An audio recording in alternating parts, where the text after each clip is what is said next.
नमस्कार दोस्तों, मेरा नाम है चेतन शिखर जैन। आपका दोस्त, आपका होस्ट, आप सबका बहुत बहुत स्वागत करता हूं इस पॉडकास्ट पे जिसका नाम है माइक पे चेतन। इस माइक पे हम उन सारे एंटरप्रेन्योर्स को इनवाइट करते हैं जो अपने जिंदगी में कुछ अलग कर रहे हैं, अपने करियर से लोगों को इंस्पायर कर रहे हैं और आगे बढ़ रहे हैं। इसी कड़ी के बीच में मैं आज आप सबके बीच में स्वागत करना चाहता हूं मिस्टर देवेश जैन, जो आते हैं वैल्यूएशंस की फील्ड से, जो फाउंडर है विनकॉन वैल्यूएशंस के। आपको 40 अंडर 40 अवार्ड से नवाजा गया है। आपको along with that startup India foundation की तरफ से आपको एंटरप्रेन्योरशिप का अवार्ड भी मिला हुआ है। देवेश भाई, आपका बहुत बहुत स्वागत है इस पॉडकास्ट पे। मैं बहुत खुश हूं कि आज हम सब के बीच में आप हो। हमारे सारे व्यूअर्स के साथ आप अच्छी जानकारी शेयर करने वाले हैं। और लैंड और प्रॉपर्टी से रिलेटेड बहुत सारे क्वेश्चंस होते हैं लोगों को कि उसको खरीदा कैसे जाए या उसको जब बेचते हैं तो उसकी वैल्यूएशंस कैसे डिसाइड की जाए। आज आपके इन सारे सवालों का हम आज जवाब देने वाले हैं। सर, आपका बहुत बहुत स्वागत है। Thank you so much sir, thank you so much. मैं बहुत प्राउड फील कर रहा हूँ कि आपने मुझे इनवाइट किया एंड बहुत अच्छा लग रहा है आपसे बात करके, हमारे व्यूअर्स से बात करके। And I will be very honest and मैं आपको अंदर की इनसाइट्स शेयर करने में मुझे बहुत प्राउड फील होगा। So thank you for inviting. क्या बात है sir, thank you so much for coming here. आगे चलते हैं देवेश भाई, मैं ये जानना चाहता हूँ कि आपकी जर्नी कैसी रही है। मैंने सुना है आप जलगांव से बिलोंग करते हैं, तो प्लीज थोड़ा सा ब्रीफ कीजिए। जी हाँ, मैं बेसिकली जलगांव से हूँ। मेरा होम टाउन जलगांव है। मेरे दादा दादी दोनों चाचा वहीं रहते हैं। मेरे पापा इंजीनियरिंग के लिए यहाँ पे आए थे एंड वो यहीं पे सेटल हो गए, इसीलिए हम लोग फिर I was born and brought up in Pune itself. वाह, क्या बात है सर। Yes. और आपकी वैल्यूएशंस की जर्नी के बारे में थोड़ा ब्रीफ कीजिए। वैल्यूएशन से थोड़ा पीछे चलते हैं। मेरा ग्रेजुएशन हुआ था MIT से सिविल इंजीनियरिंग में।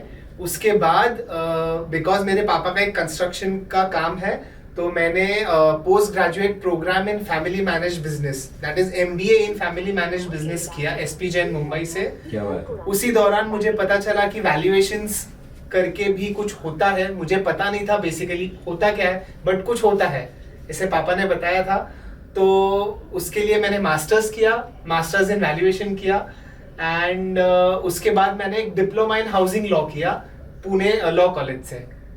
तब मैंने उसके बाद कंस्ट्रक्शन साइट्स पर काम किया, अलग अलग बिल्डर्स के साथ। पापा के साइट पर काम किया एंड उसके बाद जब मैं अपने मेंटर से मिला, मिस्टर विद्यासागर जाधव, तो उसके बाद मैं वहां से मेरी वैल्यूएशन की जर्नी की शुरुआत हुई। वहां से मुझे पता चला ऐसा भी कोई करियर है जो फुल टाइम करियर में आप कन्वर्ट कर सकते हो।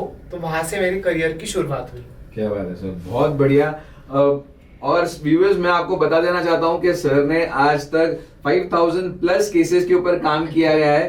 तो मैं चाहता हूं आप ये वीडियो उन सारे अपने दोस्तों के साथ शेयर कीजिए जो एक तो लैंड या प्रॉपर्टी खरीदने वाले हैं या उसको बेचने वाले हैं। ये उनके लिए बहुत ही ज्यादा इंफॉर्मेटिव होने वाला है। सो देवेश सर, मुझे ये जानना था आपको कि लेमैन लैंग्वेज में वैल्यूएशन का मतलब क्या होता है। लेमैन लैंग्वेज में वैल्यूएशन का मतलब होता है एक प्रॉपर्टी को पूरी तरह से एनालाइज करके उसके पॉजिटिव्स नेगेटिव्स को ऐड या सब्ट्रैक्ट करके उसका नेट वैल्यू निकालना। बट उससे ज्यादा जरूरी होता है जिस पर्पस के लिए आप वैल्यूएशन कर रहे हो, उस पर्पस को ध्यान में रखकर, उस पर्पस को सेटिस्फाई कर उस वैल्यूएशन उस नेट फिगर को अचीव करना।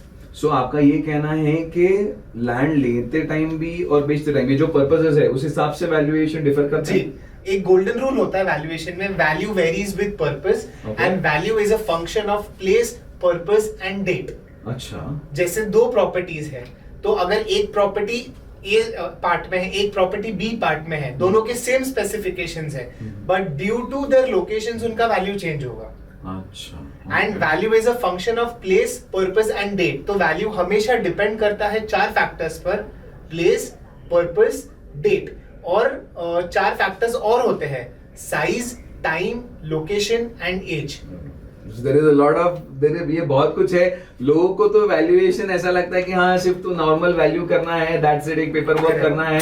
लेकिन आज आपने बताया कि कितने सारे अलग अलग पर्पसेस और इतने सारे वेरिएशंस भी होते हैं वैल्यूएशंस में। मेरा नेक्स्ट क्वेश्चन ये आता है सर कि क्या वैल्यूएशन करना जरूरी है, क्योंकि आज हम देखते हैं कि लोग immediately they sell their properties without valuing them, they by the properties. क्या ये जरूरी है करना? तो अगर एकदम सिंपल भाषा में बोलूं, अगर आप कोई प्रोडक्ट लेने मार्केट जाते हो, ठीक है, आज तो बहुत छोटी सी छोटी चीज के लिए भी हम रिसर्च करके जाते हैं। ये प्रोडक्ट है, या फिर इसको कंपेयर करेंगे कौन सा प्रॉपर प्राइस में बैठ रहा है, हमारे स्पेसिफिकेशंस क्या है, हमारी नीड्स क्या है। तो जब हम इतनी छोटी छोटी बातों के लिए कंपेयर करते हैं, तो प्रॉपर्टी के लिए क्यों नहीं करना। तो प्रॉपर्टी में जनरली लोग क्या करते हैं, लोगों को पूछेंगे, एजेंट्स को पूछेंगे, आसपास क्या चल रहा है वो देखेंगे और उस हिसाब से डिसाइड करेंगे। तो मेरा ऐसा कहना है कि आप एक एक्सपर्ट को पूछिए ना। अगर जैसे आप फोन ले रहे हो, तो आप YouTube पे रिव्यूज देखते हो, आप उसका अनबॉक्सिंग देखते हो, आप उसके स्पेसिफिकेशंस देखते हो। तो वही अगर आप प्रॉपर्टी के मामले में करोगे तो 100% आप आपके पैसे बचाओगे। और कैसे करोगे, तो आप एक्सपर्ट से पूछिए। ओके, क्या बात है। चलिए, अगर ये ऐसी बात है तो आजकल हम देखते हैं कि बहुत सारे प्रॉपर्टीज की वैल्यू ऑनलाइन भी होती है, ऑनलाइन भी आती है। और वो कह रहा था कि क्या इसमें कुछ फर्क होता है क्या? आई मीन, जो बोलते हैं कि ऑनलाइन ये दिख रहा है और एक्चुअल भाव मार्केट में कुछ अलग चल रहा है, इसके ऊपर क्या कहना है? बिल्कुल, ऑनलाइन उनको हम टेक्निकल भाषा में वेब इंस्टेंसेस कहते हैं। तो ऑनलाइन मुझे जो रेट चाहिए उसी प्रॉपर्टी का मैं वो रेट डिराइव कर सकता हूँ। अगर एक प्रॉपर्टी का rate 15,000 rupees per square feet है, तो अलग अलग वेबसाइट्स को रेफर करके अगर मुझे 10,000 चाहिए तो मैं 10,000 का भी आपको वेब इंस्टेंस दे दूंगा, मैं आपको 15 का भी दे दूंगा, मैं आपको 18 का भी दे दूंगा। अच्छा, यहीं पे हमारा एक्सपर्टीज काम करता है। ओके, हम लोग क्या करते हैं, जो सब रजिस्ट्रार का साइट होता है, वहां से उसी एरिया में, उसी मंथ्स में या उसी टाइम ड्यूरेशन में हम आपको सेल इंस्टेंसेस ढूंढ के हम आपको वैल्यू देंगे। सेल इंस्टेंसेस क्या होते हैं कि उस टाइम के थोड़ा पहले, 3-4 महीने पहले, जो उस एरिया में ट्रांजैक्शंस ऑलरेडी एग्जीक्यूट हुए हैं, अच्छा, वो प्रूफ्स हम लोग निकाल के आपको बताएंगे along with our expertise. Okay, तो इन दोनों का जब कॉम्बिनेशन बैठता है तब एक्चुअल वैल्यू निकल के आती है। अच्छा। और सर, मैंने ये भी सुना है कि there is something called circle rate and market rate. Correct. क्या आप इसके बारे में थोड़ा तो बेसिकली ये एक बहुत बड़ा मिथ है जो आज मैं क्लियर करता हूँ आपके पॉडकास्ट के क्या बात है कि सर्कल रेट या रेडी रेकनर वैल्यू ही मार्केट वैल्यू होती है। हाँ, ये एकदम गलत बात है। This is a myth. वाह, मतलब आप ये कहना चाहते हैं कि जो रेडी रेकनर में आता है वो गलत है? वो गलत है। अच्छा, ओके। तो बेसिकली रेडी रेकनर क्या होता है, गवर्नमेंट ने रेडी रेकनर जो वैल्यूज है वो क्यों दिए हैं कि आप उस पे स्टैंप ड्यूटी भर सको। जब भी आप कोई प्रॉपर्टी खरीदते हो तो आपको स्टैंप ड्यूटी भरनी होती है। हाँ। तो मिनिमम स्टैंप ड्यूटी जो आप भरते हो, that should either be government का रेडी रेकनर रेट और जिस वैल्यू पे आप ट्रांजैक्ट कर रहे हो वो। अच्छा, तो that is just a base to fill up your stamp duty. वो एक बेस नहीं हो सकता मार्केट वैल्यू डिराइव करने के लिए। अच्छा, नहीं तो आजकल तो मार्केट वैल्यू सब रेडी रेकनर को देख के ही करते हैं। करेक्ट। लेकिन थैंक्स टू यू, आज आपने ये मिथ दूर किया है। बहुत सारे लोगों को आज ये बात क्लियर हो चुकी होगी कि रेडी रेकनर रेट ये आपको सिर्फ एज अ बेस यूज करना है for paying up stamp duty. Stamp duty, exactly. वाह वाह वाह, thank you so much sir for clearing this. Thank you. So let's start sir. आप कोई ऐसा केस बता सकते हैं जहां पे आपने किसी की हेल्प की हो, कोई रियल केस? तो ये बाइंग सेलिंग पर्पस के लिए नहीं था। Okay. ये हम लोग कर रहे थे, एक मुंबई हाई कोर्ट का एक केस था जो हम लोग कर रहे थे। एंड थोड़े से एक स्टोरी बताता हूँ मैं इसके पीछे की। So there was this property जिन्होंने 19 के टाइम 1950s 60s में एक बंगला था, उसके बाजू में एक आउट हाउस था। तो उन्होंने वो आउट हाउस उनके रिलेटिव को दिया था। ओके, बिकॉज उनके पास रहने के लिए जगह नहीं थी। अब उस रिलेटिव ने क्या किया, वो वहां से हटे ही नहीं, उन्होंने वो प्रॉपर्टी खाली की ही नहीं। एंड रेंट उन्होंने एकदम नॉमिनल डिसाइड किया था क्योंकि वो रिलेटिव्स थे। उस टाइम पे 100 रुपए 150 रुपए भी बहुत रेंट होता था। और अभी ऐसा है कि वो बोल रहे हैं उनको आप खाली कीजिए, बट वो खाली करने को तैयार नहीं। फिर ये केस गया कोर्ट में। कोर्ट से ऑर्डर आया उनके लॉयर्स को कि आप एक रजिस्टर्ड प्रॉपर्टी वैल्यूअर को इसे वैल्यू करने के लिए बोलिए, इसका रेंटल यील्ड क्या आता है वो निकालने के लिए बोलिए। फिर वो केस आया मेरे पास, फिर उसका हमने रेंटल यील्ड निकाला। एंड रेंटल यील्ड निकालने के बाद ऐसा पता चला कि वो जो रेंट दे रहे थे दैट वाज ऑलमोस्ट 150-200 रुपीज। और सिमिलर प्रॉपर्टीज का उस एरिया में रेंट ऑलमोस्ट चल रहा था, considering all values, all factors that affect the value, rent चल रहा था 50,000 55,000 ऐसा चल रहा था। ओके। तो हमने आजू बाजू के रेंटल इंस्टेंसेस निकाले, हमने देखा पहले कि क्या रेंट चल रहा है उस तरह के प्रॉपर्टीज का। उसके बाद उसमें डेप्रिसिएशन के फैक्टर्स, कंस्ट्रक्शंस, कैसा टाइप ऑफ कंस्ट्रक्शन है, कितना पुराना कंस्ट्रक्शन है, वो सब कंसिडर करके हमने उसका रेंटल यील्ड निकाला। और जब हमने ये रिपोर्ट कोर्ट में सबमिट की तो नो डाउट कोर्ट को भी पता चला कि ये बहुत अनफेयर हो रहा है। तो कोर्ट ने जो वो रह रहे थे उनको बोला कि आइदर आप आज का रेंट पे कीजिए और रहिए, या फिर आप प्रॉपर्टी वेकेट कर दीजिए। अच्छा। तो इस तरह से वैल्यूएशंस के वजह से, हमारे वैल्यूएशन करने के वजह से क्लाइंट का इस तरह से फायदा हुआ है। क्या भले हम उनके करोड़ों का यहाँ पे सवाल नहीं था, बट उनको जस्टिस दिलाना ये जरूरी, ये भी आपने किया है। तो ये भी मैंने किया। सर हमने सुना है आपने सेलिब्रिटीज के साथ भी काम किया है, और काफी हमको सुनने में आ रहा है कि आप काफी लोगों के साथ जुड़ रहे हैं। थोड़ा उनके बारे में थोड़ा सा बताएंगे, उन केसेस के बारे में। क्या वो लोग भी वैल्यूएशन में इतना वो लोग इंटरेस्ट रखते हैं? क्या वो लोग भी इतना बारीकी से देखते हैं इन चीजों को? बिल्कुल, सेलिब्रिटीज तो ज्यादा बारीकी से देखते हैं ये सब चीजों के बारे में। जिनके लिए मैंने काम किया था, अभी नाम रिवील नहीं करता हूँ, बट जिनके लिए मैंने काम किया था उनका एक प्रॉपर्टी था जो उन्होंने बेचा था, एंड उस पर उनको कैपिटल गेन टैक्स लग रहा था। तो जैसे हम लोग इनकम टैक्स भरते हैं, वैसे एक अगर आप कोई प्रॉपर्टी को मिनिमम 3 साल के लिए होल्ड करो और उसके बाद बेचो, तो प्रॉपर्टी में अप्रिसिएशन होता है। तो अप्रिसिएशन हुआ मतलब क्या हुआ? प्रॉफिट आया, तो प्रॉफिट पे आपको 20% टैक्स भरना होता है। तो इसके लिए अगर आपका प्रॉपर्टी 2001 के पहला का खरीदे हुआ था उनका, तो लॉ के हिसाब से हमें 2001 को वो प्रॉपर्टी को वैल्यू करना होता है। अच्छा। उसके बाद गवर्नमेंट का एक इंडेक्सेशन होता है जिसको हम कॉस्ट इन्फ्लेशन इंडेक्स बोलते हैं। ओके। वो अप्लाई करने के बाद एक वैल्यू आती है। अच्छा। वो वैल्यू और हमारा सेल वैल्यू, उसके बीच में का जो गैप है वो हमारा गेन हो गया, और गेन पे 20% टैक्स हो गया। अच्छा जी। अभी इसमें फायदा ऐसा हुआ उनका कि हम लोगों ने 2001 पे वैल्यू किया उस प्रॉपर्टी को। बराबर। अब 2001 पे कैसे वैल्यू करोगे? आजू बाजू के सेल इंस्टेंसेस ढूंढिए, अलग अलग वैल्यूएशन मेथोडोलॉजीज लगाइए, एंड 2001 का वैल्यू हमने डिराइव किया। अच्छा। तो हम लोगों ने जो वैल्यू डिराइव किया और जो रेडी रेकनर था उस टाइम पे, जैसे हमने पहले भी बात की जी, उसमें बहुत ज्यादा डिफरेंस था। सो सर आपने बताया कि रेडी रेकनर में 25 रुपीज था और मार्केट वैल्यू उसकी 100 रुपीज है। सो ये एग्जांपल के तौर पे इतना फर्क सच में होता है? होता है। अच्छा, ऐसा कोई एक केस है जहाँ पे वैल्यूएशन करवाने से नुकसान भी हो गया हो? नुकसान तो नहीं हुआ है, ओके, बट टैक्स इम्प्लीकेशंस आए हैं लोगों को। अच्छा, जैसे कुछ बता सकते हो आप? जैसे 2 प्रॉपर्टीज थी एक जगह पर, दोनों के साइज में डिफरेंस था। ठीक है, तो अगर मैं छोटी जो प्रॉपर्टी थी उसके साइज को मैं जो रेट है उससे मल्टीप्लाई करूं तो वैल्यू कम आ रही थी। अच्छा।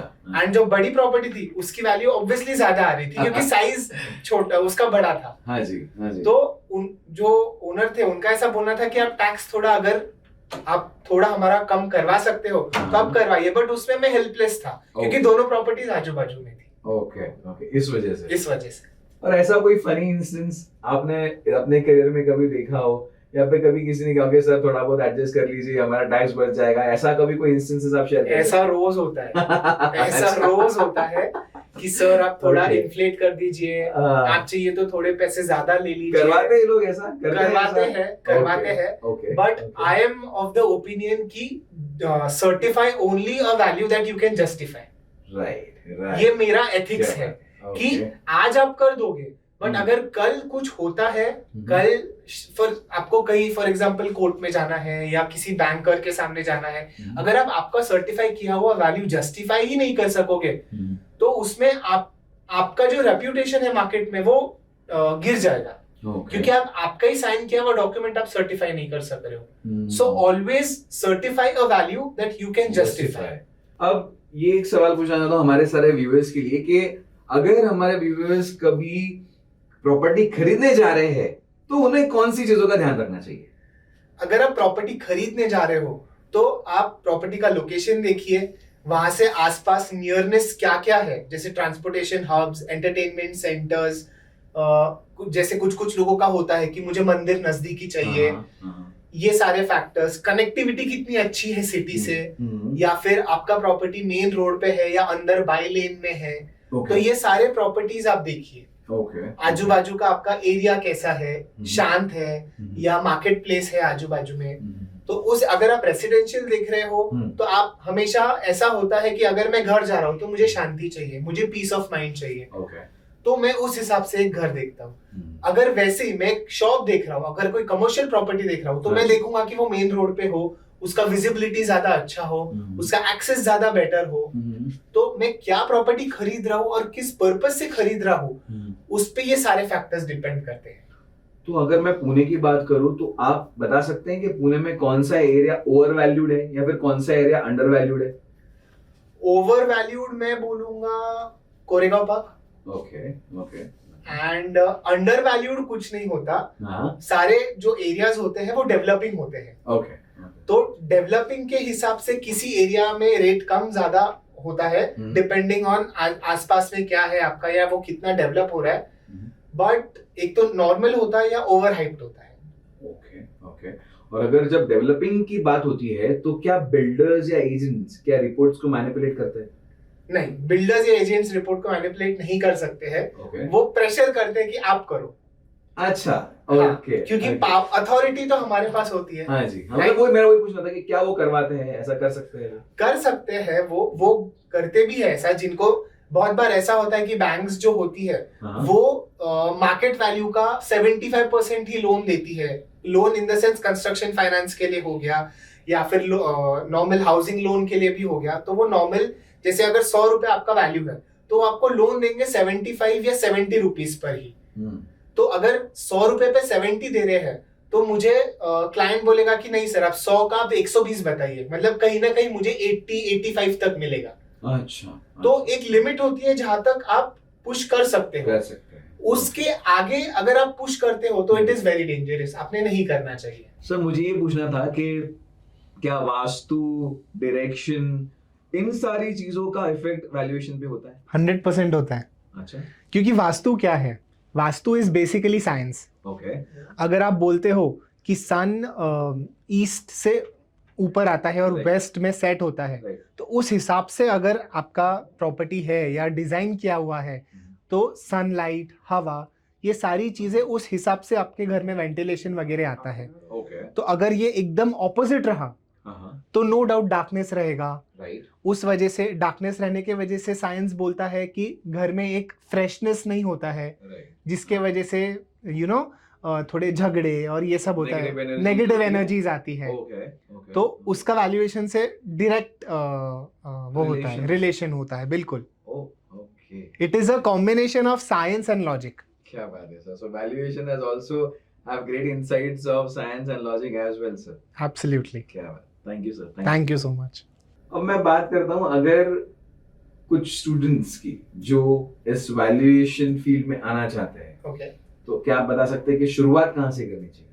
तो अभी पहले तो नॉर्म्स बहुत ज्यादा सिंपल थे, पर अभी valuation in land and building सिर्फ आर्किटेक्चर और सिविल इंजीनियरिंग के लोग ही प्रैक्टिस कर सकते हैं। So it is a full time career. जो लोग ऐसा सोचते हैं सिविल इंजीनियरिंग में कि अभी इंजीनियरिंग हो गई, अब क्या सिर्फ साइट पे जॉब करना है और कुछ है नहीं करने को सिविल फील्ड में, तो ऐसा बिल्कुल भी नहीं है। Valuation is a full time job. It is a very upcoming field.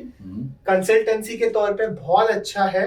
And मैं ऐसा एडवाइस करूंगा कि बिल्कुल आपने इसमें आना चाहिए एंड प्रैक्टिस करना चाहिए। क्योंकि मैं ऐसे मानता हूं कि बहुत से जो डीलिंग्स होते हैं या बहुत से जो आगे डिसीजंस होते हैं वो मेरे एक साइन के ऊपर होने वाले हैं। So that is what I feel proud about. Exactly कि मेरे काम के ऊपर लोगों का डिसीजन मेकिंग हो रहा है।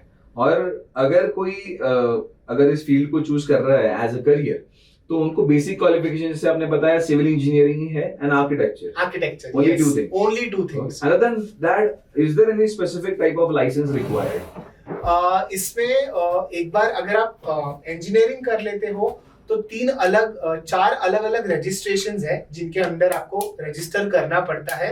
वो भी आते हैं with due experience and time. Okay तो बेसिक रजिस्ट्रेशन होता है under wealth tax act section 34AB, जिसको हम बेसिक गवर्नमेंट अप्रूव्ड वैल्यूअर बोलते हैं, जो इनकम टैक्स डिपार्टमेंट सर्टिफाई करता है। अच्छा। एंड ये होता है आइदर दो कंडीशंस होती है, आइदर आपके डिग्री के 10 साल के बाद, which is a very long period, तो ड्यूरिंग दैट टाइम आप किसी वैल्यूअर के पास भी प्रैक्टिस कर सकते हो, और एल्स रियल एस्टेट में भी प्रैक्टिस कर सकते हो। नहीं तो फिर आप मास्टर्स इन वैल्यूएशन कर सकते हो, और उस डिग्री के 2 साल बाद आपको ये सर्टिफिकेशन मिल सकता है। सो देवेश सर, मैं आपसे ये जानना चाहता हूँ कि अगर हमारे कुछ स्टूडेंट्स जो वैल्यूएशंस में करियर करना चाहते हैं, उनके लिए कौन से एलिजिबल क्वालिफिकेशंस है जिसके थ्रू वो इस करियर में आ सकते हैं? पहले तो कंट्री में बहुत सारे इंस्टीट्यूशंस हैं, जैसे इंस्टीट्यूशन ऑफ वैल्यूअर्स हो गया, उनके मेंबरशिप्स लो। ओके। उसके बाद इनकम टैक्स के रजिस्ट्रेशंस हैं, जिनको हम बोलते हैं गवर्नमेंट अप्रूव्ड वैल्यूअर्स। ओके। तो वो होता है under wealth tax act section 34AB। Okay. ये आपको दो कंडीशंस में मिलता है, एक तो आपकी डिग्री के बाद 10 साल, हाँ जी, अगर आप प्रैक्टिस करते हो, that can be in valuation as well as in real estate after 10 years. After 10 years, या फिर आप मास्टर्स इन वैल्यूएशन कीजिए, तो उसके बाद आफ्टर दैट डिग्री 2 साल। अच्छा, आइदर और, जो भी जल्दी होगा वो। हाँ जी, हाँ जी। एक बार आपका सेक्शन 34AB हो गया, फिर एक एक्ट आता है black money act section 77(1), okay. और फिर आता है सेक्शन 132, जिसमें आप एलिजिबल होते हो इनकम टैक्स रेट्स पर जाने के लिए। ओह, अच्छा। और इसके साथ एक एग्जाम होता है of the central government, which is called as Insolvency and Bankruptcy Board of India, IBBI। IBBI। तो ये एग्जाम इसके लिए होता है कि अगर आप एग्जाम क्रैक करते हो तो you are eligible to take up cases under companies act. अगर कोई कंपनी बंद हो रही है, इंसॉल्वेंट हो रही है, तो वहां पे आपके सर्विसेज चाहिए होते हैं एज अ वैल्यूअर, उनकी इमूवेबल प्रॉपर्टी को वैल्यू करने के लिए। अच्छा। कि जो कमिटी ऑफ क्रेडिटर्स है, उनका जितना पैसा लगा हुआ है, वो रिकवर करने के लिए उनके प्रॉपर्टी का कितना वैल्यू है, ये आप एज अ वैल्यूअर आपको देना होता है।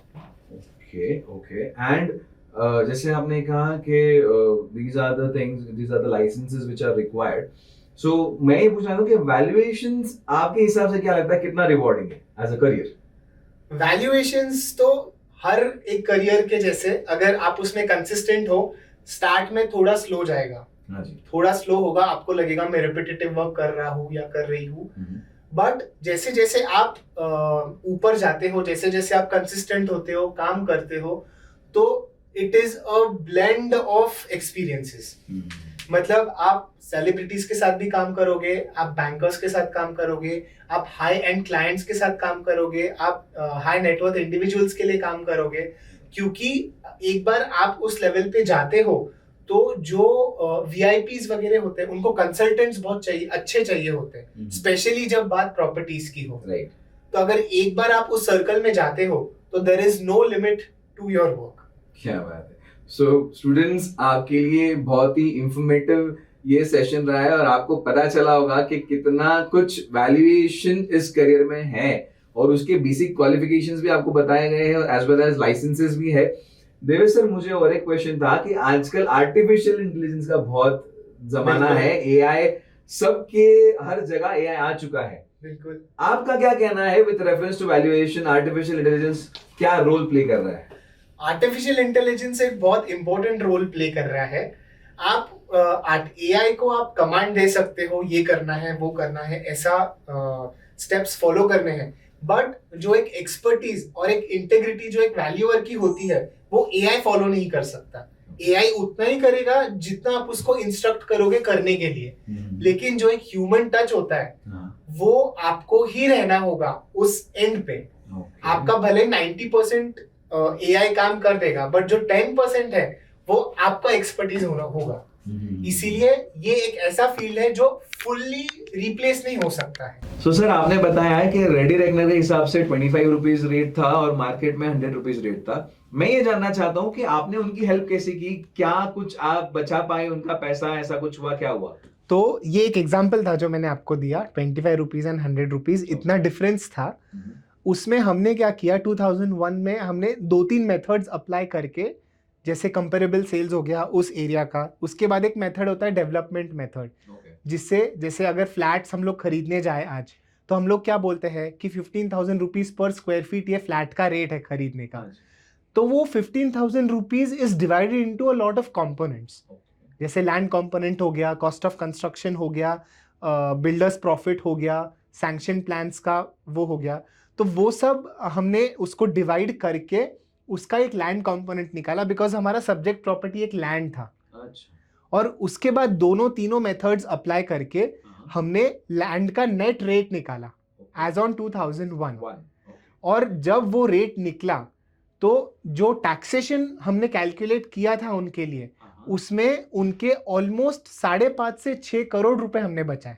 क्या बात है, 5.5 से 6 crore is a very big amount definitely, and with reference to that single land. Yes, मैं सोचता हूँ कि सेलिब्रिटीज या वीआईपीज या आम आदमी के पास, उनको तो पता तक नहीं होता है कि हमें वैल्यूएशन करके हमारा कितना कुछ पैसा बचा सकता है। बिल्कुल बच सकता है। एंड इसमें कुछ भी इन्फ्लेटेड नहीं था, कुछ भी पुश्ड नहीं था। ये पूरा with respect to technical knowledge and technical methodologies हमने किया था, which are accepted by the income tax department and universally accepted. तो हमने हमारे दायरे में रहकर उनके पैसे बचाए थे। क्या बात है सर। अगर मैं पूछना चाहूँ तो सर, आजकल हम देखते हैं कि बहुत सारे फैमिली डिस्प्यूट्स बहुत होती है, राइट? और जब एक फैमिली में डिस्प्यूट्स होते हैं, there are a lot of lands, you know, उस केस में क्या इस टाइप के केसेस भी आपने किए, या उस केस में किस तरह से लैंड को वैल्यू किया जाता है? ऐसे बहुत सारे केसेस हमने किए हैं जब फैमिली डिस्ट्रीब्यूशंस में वैल्यूएशंस के वजह से सुख शांति आई है। तो इसमें ऐसा होता था कि फैमिली डिस्ट्रीब्यूशंस में हर एक मेंबर बोल रहा है कि सम XYZ प्रॉपर्टी का वैल्यू से 5 करोड़ है, 10 करोड़ है, 15 करोड़ है, पर अब बेस लाइन पे आओगे कैसे? तब किसी ने मुझे सजेस्ट किया, उनको मेरे पास आने के लिए सजेस्ट किया था। हमने न्यूट्रल होकर उस प्रॉपर्टी का वैल्यूएशन किया, एक बेस दिया, एंड उसके बाद शांति से बिना कोई झगड़ा हुए उनके डिस्ट्रीब्यूशंस हुए। वो लोग इतना खुश थे। तो इसीलिए मुझे ऐसे लगता है कि कभी कभी हम सिर्फ पैसा नहीं बट रिश्ते भी बचाए हैं हम लोगों ने। क्या बात है सर, डेफिनेटली। अगर ऐसा कुछ है जहाँ पे झगड़े हैं, और अगर आप वहाँ पे एज एन आर्बिट्रेटर अगर आप वहाँ पे जाते हैं, उनकी लैंड का प्रॉपर वैल्यूएशन करके उनको सही जानकारी देते हैं, सही वैल्यू देते हैं, देन डेफिनेटली घर तक हम लोग रिश्ते भी बचाए हैं। बिल्कुल बचाए हैं। एंड बाकायदा विथ प्रूफ्स मैंने मेरे वैल्यूएशन रिपोर्ट्स दिए थे। तो कल कोई उठ के सवाल नहीं कर सकता कि मैंने किसी एक को फेवर करके वो वैल्यूएशन रिपोर्ट्स दिए थे। मैंने सारे बाकायदा with proofs, with sale instances, जो सब रजिस्ट्रार के ऑफिस से इंडेक्स टूज मैंने अटैच किए थे उसमें, और फिर वो केस हमने खत्म किया था। क्या बात है सर। तो देवेश भाई, बहुत मजा आ रहा है आपके साथ में। आप लैंड की वैल्यू तो बढ़ा रहे हैं, यहाँ की वाइब भी बढ़ रही है हमारी पॉडकास्ट की। मेरा आगे रैपिड फायर राउंड खेलेंगे आपके साथ में। ओके। सो प्लॉट या फ्लैट? ऑब्वियसली प्लॉट, बिकॉज वो एक अप्रिशिएटिंग एसेट होता है। अच्छा, लैंड या प्रॉपर्टी की वैल्यू कौन बढ़ाता है? लैंड या प्रॉपर्टी की वैल्यू तो मार्केट फैक्टर्स ही बढ़ाते हैं। ओके। यस। वैल्यूएशन या vacation? Valuation, any time. Okay. और अगर वैल्यूएशन को आपको कोई मूवी का नाम देना तो आप क्या देंगे? जमीन से आसमान तक, वैल्यूअस जर्नी। क्या बात है सर। तो अगर आपको एक लाइन में डिस्क्राइब करना हो वैल्यूएशन, तो valuation is a combination of purpose, potential and perspective. So Devesh sir, मैं ये जानना चाहता था कि बहुत सारे मिसकंसेप्शन है लोगों को वैल्यूएशन से लेके, क्या आप बता पाएंगे कि इनको कैसे दूर किया जाए? क्या है एग्जैक्टली मिसकंसेप्शंस जो मैंने सुने हैं वैल्यूअर्स को लेके? पहली बात तो लोगों को ऐसे लगता है कि valuation is a secondary business, कि हाँ ठीक है, मतलब अपने काम के साथ साथ भी हो जाएगा। दूसरा मिसकंसेप्शन ऐसा है जो लोगों ने मुझसे कहा भी है, आपका काम होता ही क्या है, आपको बस एरिया इनटू रेट तो करना होता है। सो ऐसा नहीं है, सिर्फ एरिया इनटू रेट नहीं करना होता है। उसके बाद जो मैंने मिसकंसेप्शन सुना है वो है कि आपको सिर्फ फिल इन द ब्लैंक्स ही तो भरने होते हैं, आपका फॉर्मेट तो रेडी होता है। तो ऐसा नहीं है, सिर्फ फिल इन द ब्लैंक्स नहीं भरने होते, क्योंकि हर पर्पस के हिसाब से हर रिपोर्ट अलग बनता है। यस। उसके बाद जैसे एक बार मैं विजिट पर गया था, तो जिनके साथ में गया था उन्होंने मुझे बोला, आप तो वैल्यूअर हो, नाप देख के वैल्यू बता दो। तो ये ऐसा नहीं होता है, ये भी एक मिसकंसेप्शन है। तो मेरा इतना ही बोलना है कि valuation is a very serious profession. आप एक फुल टाइम वैल्यूअर का जॉब अगर आप करके देखोगे तो आपको समझेगा कि कितनी छोटी छोटी बातों का ध्यान रखना होता है, जो अगर मिस हो जाए तो उसके कॉन्सिक्वेंसेस बहुत बड़े बन जाते हैं. हो सकते हैं, आपके लाखों जा भी सकते हैं, और आपके लाखों बच भी सकते हैं. तो देवेश सर, मुझे ये जानना है बस, क्या आप हमारे व्यूअर्स के लिए आप एक टेक अवे मैसेज क्या देना चाहेंगे? एक टेक अवे मैसेज में इतना ही दूंगा कि whether you are buying a property और you are selling a property, या आप एक टैक्सेशन के लिए प्रॉपर्टी वैल्यू कर रहे हो, your ultimate aim should be to find out the purpose behind valuing the property, because whenever you find out the purpose, आपका रिपोर्ट या आपका नेट वैल्यू कभी गलत नहीं जाएगा. क्या बात है sir, thank you so much sir for Thank you so much. These great insights. मैं चाहता हूं दोस्तों, आप अगर आपके दोस्तों में कोई भी प्रॉपर्टी ले रहा हो, बेच रहा हो, अगर आपको आपके लाखों बचाने हो, तो आप डेफिनेटली ये पॉडकास्ट अपने उन सारे दोस्तों के साथ शेयर कीजिएगा. देवेश सर ने हमारे साथ बहुत ग्रेट इनसाइट्स शेयर किए हैं, और डेफिनेटली अगर आप उन्हें अप्लाई करेंगे तो वो आपको बहुत काम आने वाले हैं. Thank you so much sir, thank you for being here. दोस्तों, आपने वैल्यूएशंस को जाना है. वैल्यूएशन सिर्फ एक ये नहीं है कोई नंबर गेम है. वैल्यूएशंस को सच में एक बारीकी से देखा जाता है. उसकी अपना एक पर्पस है, उसका अपना एक टाइमिंग है जिसके थ्रू हम लैंड को वैल्यूएशन करते हैं. तो दोस्तों, आज हमने समझा कि वैल्यूएशन सिर्फ कोई जमीन के साइज का मामला नहीं है, ये एक रियलिटी चेक है. इसका अपना एक पर्पस होता है, जिस हिसाब से वैल्यूएशन की जाती है उसका अपना एक टाइमिंग है. और अगर आपके दोस्तों में कोई घर खरीदने जा रहा है या फिर कोई बिजनेस पर्पस से लैंड खरीदने जा रहा है, तो गाइस, बिना वैल्यूएशन के लैंड या प्रॉपर्टी मत खरीदना. एक प्रॉपर एक्सपर्ट से सही गाइडेंस लेके उसका प्रॉपर वैल्यूएशन करवाना, और ये वीडियो उन सब के साथ शेयर करना जो अब लैंड या प्रॉपर्टी खरीदने जा रहे हैं. Thank you guys for viewing this. And अगले एपिसोड में हम एक ऐसे ही यंग एंटरप्रेन्योर को लेके आ रहे हैं जो अपने एक्सपर्टीज से हम सबके साथ अपना नॉलेज शेयर करेंगे और इंस्पायर करेंगे. Thank you so much.